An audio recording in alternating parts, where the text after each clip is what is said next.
नमस्कार। Gita home kitchen को आपण समस्त को बहुत बहुत स्वागत। आज मु आपण मानक पई नै आसीची बिना चीनी आउ बिना गुड़ रे ड्राई फ्रूट लड्डू। खाइबा को भी बहुत टेस्टी। शीत दिन या खाइले देहरे गर्माहट आसए और बहुत प्रोटीन भी मिलता है। छुआ मैंने ड्राई फ्रूट तो एमती भिगेले देले खाआंतिनी। लड्डू गोटे बनईकी देले से बहुत सारा प्रोटीन मिलता है। याको आम बनईकी मसे 2 मास पर्यंत स्टोर करके रखिपर और डेली टिफिन पिलानकर गोटे गोटे देले पिला माने खाई नियंती। चलतु बनइबा आज रेसिपी। मुझे सब ड्राई फ्रूट को मापिकी नहीं। मुझे अखरोट 100 ग्राम नहीं। आपण मैंने चाहिए गोटे गिना या कप रे मापिकी नहीं पारे। आठी मु काजू भी सही सेम 100 ग्राम नहीं। आलमंड्स भी 100 ग्राम नहीं। आपण मानक पाखरे जेतिकी ड्राई फ्रूट थो से नहीं कि आपण मैंने आराम से लड्डू बनई पारे। मुझे मखाना भी 50 ग्राम खंडे नहीं। आउ खजूर मुझे आधा केजी नहीं जाइए। मिस मु 50 ग्राम खंडे नहीं। आठी मु सब ड्राई फ्रूट को छोट छोट कर काट नहीं। देखंतु या काटिबारे बहुत टाइम लगी थाए।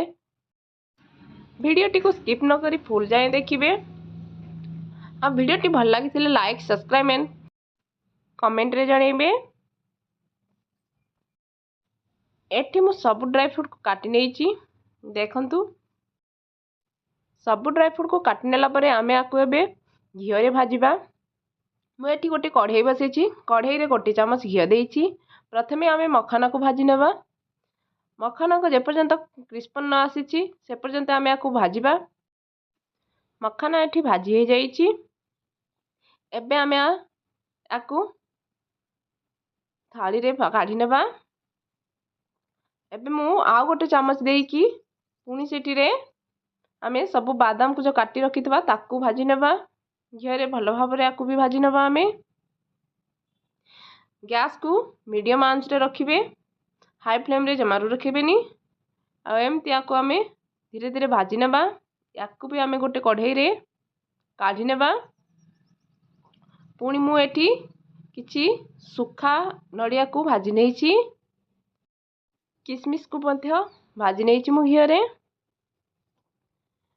तापरे आमे एठी रे किछि धला राशि आउ पुस्तक को भी कम घी रे मु भाजी नेइछि।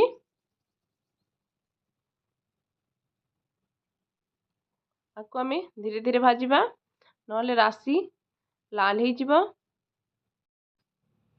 टिके घी देकी कढ़ाई रे मु चारमगज आउ मिलन सीड्स को पुणी घी रे भाजी नेइछि। एबे आमे ए सब को मिक्सचर ग्राइंडर रे ग्राइंडिंग कर नेबा। प्रथमे मु मखाना को कर नेइछि। यार दरदरा पाउडर मु बनै नेइछि। एही परि भाबरे मु सब मखाना को ग्राइंडिंग कर नेइछि। एबे मु सब ड्राई फ्रूट को एकाठी मिसई नेइछि। मखाना एमिति दरदरा ही पेसिबे। आउ मु एठी बादाम एठी मखाना आउ किछि अलग ड्राई फ्रूट जो भाजी की रखिथिली सब एकाठी देकी एका बेले मिसई नेइछि। टिके दरदरा थिले मुहरे तार स्वादटा भल आसଥାଏ। एठी मु किसमिस किछि जो भाजी की रखिथिली ताकू भी दे देइछि। ताकू आमे एबे ऊपर तल करी भल भाबरे मिसईबा। एठी पूरा भल भाबरे ताकू मिसई नेइछि। आकू आमे एबे गोटे साइड रे रखि नेबा।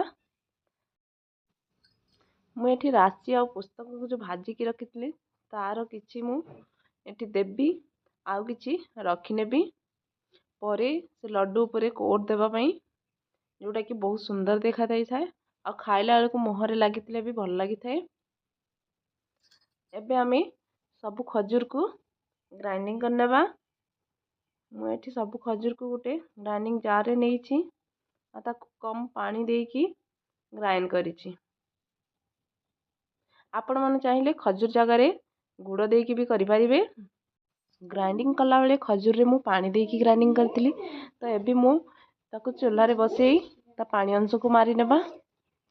आ तापरे से सब ड्राई फ्रूट को भल भाव मिसई से खजूर रे पुणी ताकू मु चलेइछि।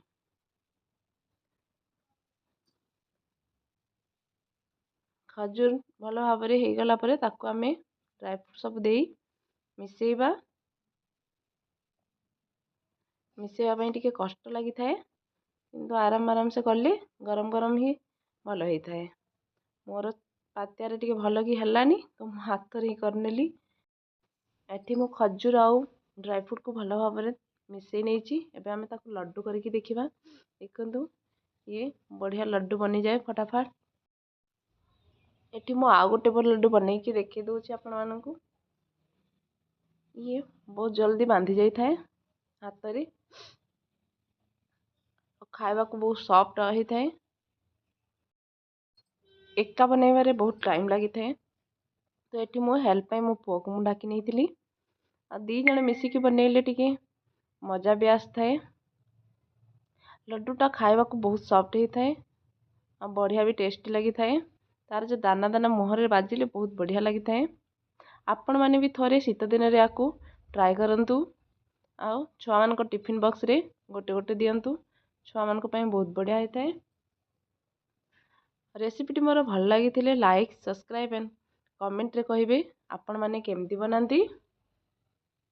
एपरि भाव आमे सब लड्डू को बनै नेइतिलु। मु एठी गोटे लड्डू भांगी की देखै दउछि आपण मानकू केते सॉफ्ट ହେଇछि।